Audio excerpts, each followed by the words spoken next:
And now, let's join ace broadcaster Mamode Akugha as he takes us inside the Niger Delta. Hello out there and welcome to the program. It's Inside the Niger Delta, the authentic voice of Nigeria's oil-rich region. I'm your regular host, Mamode Akugha. We begin today's package with a trip to Akwa Ibom State, where citizen Kufre Kata, a journalist, was arrested and detained for criticizing the state government's alleged poor handling of the COVID-19 pandemic. And in nearby Cross River State, our next report takes a look at the economic implications of budget non-performance under the administration of Governor Ben Ayade in the last 5 years. Still staying with fiscal matters, our next story is on the controversy surrounding the request by the Niger Delta Development Commission, NDDC, for VIREMENT in its 2019 budget. And finally, into this package is a special report on the campaign against the federal government's fuel subsidy policy. Inside the Niger Delta, the authentic voice of Nigeria's oil-rich region continues in just a moment. Don't go away. Niger Delta Development Commission, NDDC, determined to make a difference. Welcome back. It's Inside the Niger Delta, the authentic voice of Nigeria's oil-rich region. The human rights community and close relatives of Uyo-based sports journalist Kufre Kata have called for his immediate and unconditional release from detention by the Department of State Service, DSS. Mr. Kata was arrested and detained in the month of April at the instance of the Akwa Ibom state government for alleged character defamation. Kufre Kata, a sports journalist with XL 106.9 FM in Oyo, was arrested and detained on the 27th April 2020 by men of the State Security Service on the orders of the Akwa Ibom state government for alleged defamation of its Commissioner for Health, Dominic Ukbong, whom he criticized for his poor handling of the COVID-19 pandemic outbreak in the state. The stay of execution order and notice of appeal came after Justice Achibong's ruling, which reduced the bail conditions for the accused from 3 million naira to 200,000 naira from a shorty who must be a permanent secretary in the Akwa Ibom state government or a civil servant on grade level 17 to a person who is a prominent indigene or a businessman within the jurisdiction of the court. Justice Achibong further described the bail conditions earlier set by the magistrate court as stringent, excessive, and unaffordable. The Akwa Ibom state government, through its Attorney General, Uwemedimo Woko, who had earlier opposed the application, however, immediately appealed the ruling after seeking stay of execution. Counsel to the accused, Anyebe Effiong, described the action of the state government against his client as unlawful intimidation of citizens by the powers that be in the state and assured everyone that his client will eventually get justice. We are not asking them to drop the case against Kufre Kata. We want to see their witnesses in court. We want to see Dr. Dominic Ukbong. We want to see Mr. Odom Emmanuel. So when they said he should apologize, you have clearly seen today that apology does not exist. So we will be meeting them in court. Mother of the accused, Agnes Akpan, whom the counsel to the accused, Anyebe Effiong, said had been prevented from seeing her son, expressed concerns on the health conditions of her son in detention and called for his release. There must be a way for a person that don't have people. God knows I don't have politician. I don't have any person. Though I'm not allowed to see, but I believe Almighty God that He's well. Nothing is happened to him. I thank all the concerned people that run around and labor to see that my child is out. Abuja-based journalist right activist Peter Nkanga, who condemned the intimidation of journalists across the country, also called for his immediate release. And it's dangerous. It's dangerous because when you go against a journalist, you are going against the people, and you cannot shine light beyond what is everyone's right. And it's everyone's right to know the truth about what's going on in the state. And if you want to now cover that or mute that by going against the journalist whose right is to shine that light. You are simply saying you're trying to shut the people down, and the people will not be shut down. We want to know, we demand to know the truth. And we can start by saying that we want and demand to know the truth by saying, first of all, free Kufre. Free him. The case had been adjourned to 1st of June 2020 for hearing. Inside the Niger Delta. After 5 years of being in the saddle as governor of Cross River State, Professor Ben Ayade recently admitted his failure to transform the lives of Cross Riverians in an emotional speech that has gone viral in the social media. In this report, we take a look at some policies responsible for the economic underdevelopment of Cross River State under the Ayade administration.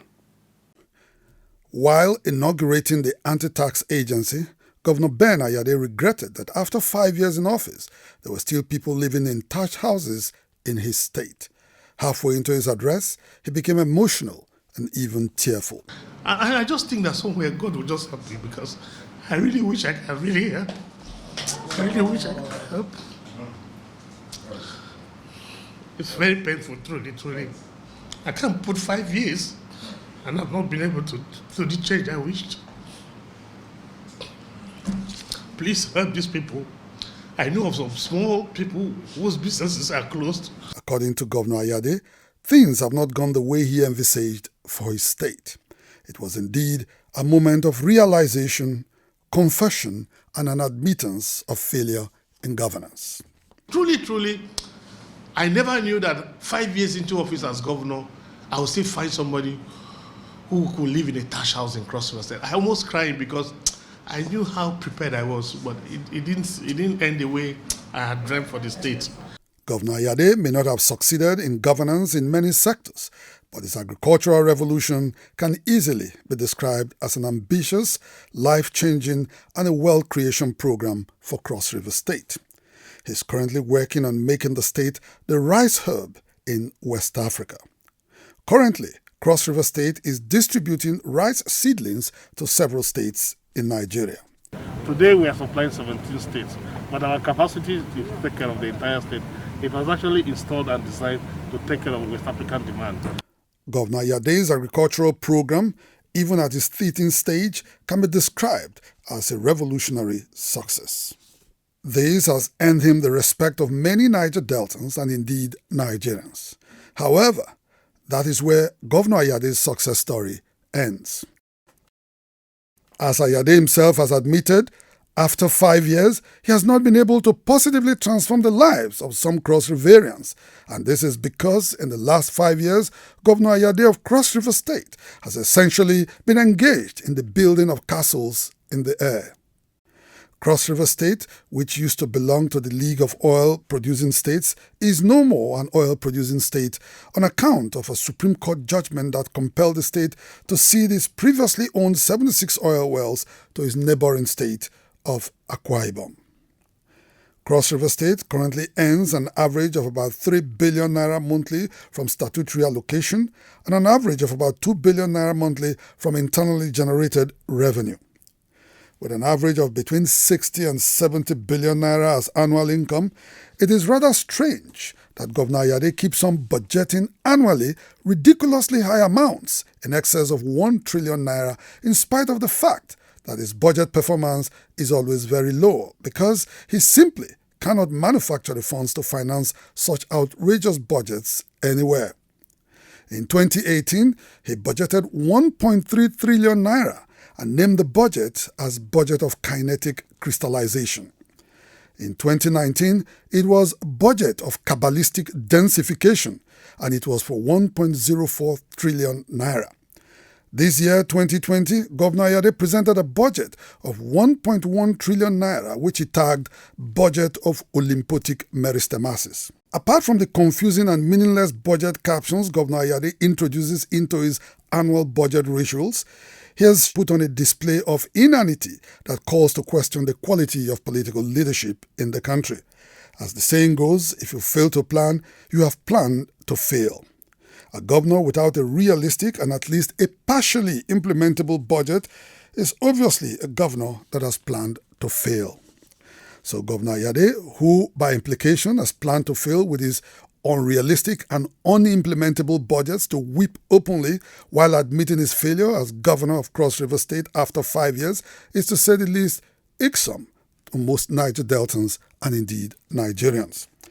Instead of regularly shedding the proverbial crocodile tears over his obvious inability to positively transform the lives of Cross Riverians, Governor Ayade should get together with well-meaning Cross Riverians to think out policies and programs which will influence the preparation of realistic and implementable budgets that can transform the lives of the tax-paying and non-tax-paying citizens of Cross River State. Inside the Niger Delta. Introducing the new face of the Nigerian Maritime Administration and Safety Agency, NIMASA. We are charting the direction for a maritime and regulating the industry for a better, bigger, and more economically stable Nigeria.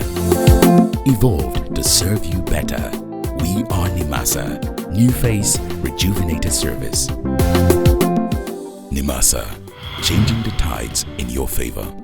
Acting Managing Director of the Niger Delta Development Commission (NDDC) says the rejection and public criticism of his agency's request for VIREMENT in its 2019 budget by the National Assembly is a breach of an agreement reached by both parties.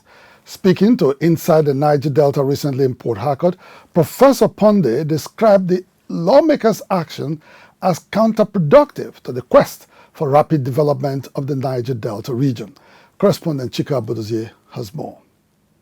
The NDDC recently transmitted a letter to the National Assembly seeking VIREMENT in its 2019 budget, which expires by the end of May 2020, to make up for several unexecuted projects. The request was a transfer of funds from surplus subheads to deficit subheads to enable the Commission execute critical infrastructural projects in the 2019 financial year. Barely 24 hours after it was communicated to this effect, the National Assembly had declared publicly in a recent statement that it was an attempt to shield investigations into the probe of how the sum of 40 billion naira was allegedly misappropriated by the NDDC. The lawmakers also stated that they would not grant the request, which could only be made by the President. In his reaction, Acting Managing Director of the NDDC, Professor Keme Kumo Ponde, expressed shock at the National Assembly's reaction for a request which he said was mutually agreed upon to retain funds for the execution of key projects in the 2019 financial year. The Executive Director of Projects, Dr. Cairo Ojoigbo, had a meeting with the committee chairman and some other members of the National Assembly, in which they requested us to write for VIREMENT of funds. What we requested in the letter to the National Assembly was, can the projects that will no longer be able to do because of the duration of time, can the funds for these ones be moved to shore up those ones that are obligations? And we were in our hurry to do that, I think we wrote to them directly instead of routing through the minister and through the presidency, which is the appropriate thing. But we thought we had an understanding with the National Assembly.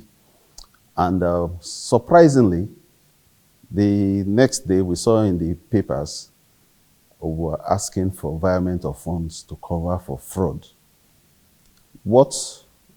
Whoever released that to the press did not show, but the other attachments to those letters, showing them where funds should be moved in for projects that are yet to be done. Can projects yet to be done be called fraud?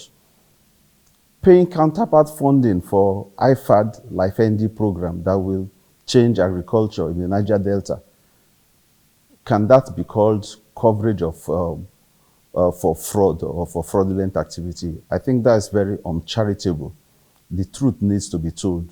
On the 40 billion naira allegedly misappropriated by the NDDC, Professor Ponde dismissed it as a deliberate attempt to nail the interim management of the Commission. With the expiration of the 2019 budget that was approved rather belatedly by the National Assembly Only a few weeks ago in March 2020, the NDDC boss lamented that some key projects conceived for the development of the Niger Delta would have died naturally. The implication is that, first of all, the 2019 budget is of no consequence. Just take it that it was just wastage of time and efforts and resources to have the 2019 budget passed, because not a single thing in that budget is being implemented. So in first week of June, we've been asked to come and defend the 2020 budget. But what we're saying is that, like, if these environments had been done, we could have sought for means to at least meet certain obligations like this. And I think they should make that document also public, instead of just commenting about the letter itself, instead of the spirit behind the letter. The ongoing fray between the NDDC and the National Assembly is generally viewed as counterproductive to the development of the Niger Delta region. Most Niger Deltans blame it on an abuse of oversight functions by the lawmakers, some of whom they accuse of being directly responsible for the incapacitation of the NDDC over the years, and have become jittery over the ongoing forensic audit of the Commission. We are the people of the region.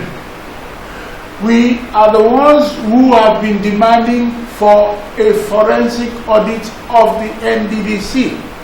If President Buhari has finally acceded to this demand and set up the interim management committee to do the forensic audit, why are people objecting to it? Tony Uranta, Secretary General of the United Niger Delta Energy Development Security Strategy, UNDEDS, and other like minds in the Niger Delta are calling on the National Assembly to stop intimidating and blackmailing the interim management of the NDDC in order to score cheap political points. The IMC on the joy had claimed that certain leading players in the National Assembly were fronting certain organizations and were collecting billions of naira monthly for a region that does not have enough money. From that moment, the National Assembly came up with arms against the IMC. Unfortunately, the end result is that the region, the Niger Delta, is the one that is suffering. In exercising its oversight functions, the National Assembly has taken several measures to cripple the NDDC and stifle development in the Niger Delta.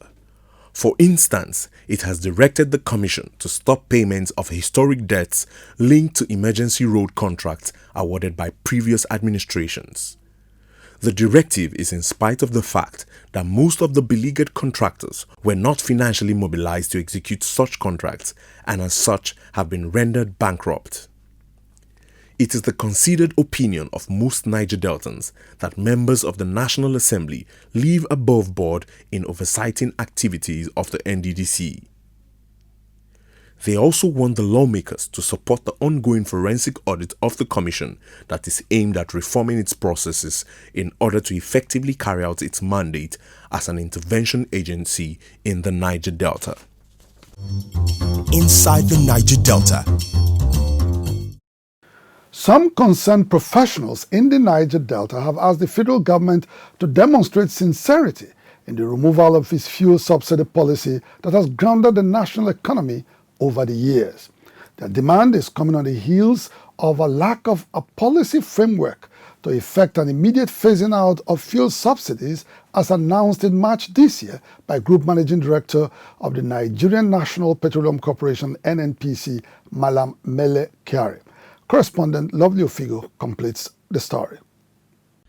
Mamode Kyari, while speaking on a live television program, Moneyline with Nancy, had in the month of April this year maintained that the fuel subsidy policy was gone forever. At the time, the NNPC boss was not taken seriously as he was not the petroleum minister and therefore not directly responsible for policy formulation in the petroleum industry. Also, in its recent letter of intent to request for an IMF loan, the federal government stated thus: The recent introduction and implementation of an automatic fuel price formula will ensure fuel subsidies, which we have eliminated, do not re-emerge. Despite these pronouncements by the federal government, some Nigerians who have given the federal government the benefit of doubt in its avowed commitment to stop fuel subsidy payments are getting increasingly worried that there is no legal policy backing these government pronouncements. Whenever government makes any claim about subsidies in Nigeria, it should do so in clear-cut terms by publishing a policy document that is pursuant to the amendment of the existing legislation that sets up the PPRA and other structures with regards to the administration of subsidies in Nigeria. It's not enough to just make a political statement, perhaps to acquire or to serve the moment, to serve an instinct, and then without any concrete, thing to show that the government has indeed stopped a regime that Nigerians hardly know anything about. With Nigeria's 4 existing refineries functioning far below capacity, the country had depended on massive importation of refined petroleum products to meet local consumption. Consequently, the government of the then military president, Ibrahim Babangida, introduced a fuel subsidy policy to subsidize the huge cost of fuel importation for Nigerians. Soon after its introduction, businessmen and women with government connection were issued licenses to import refined petroleum products.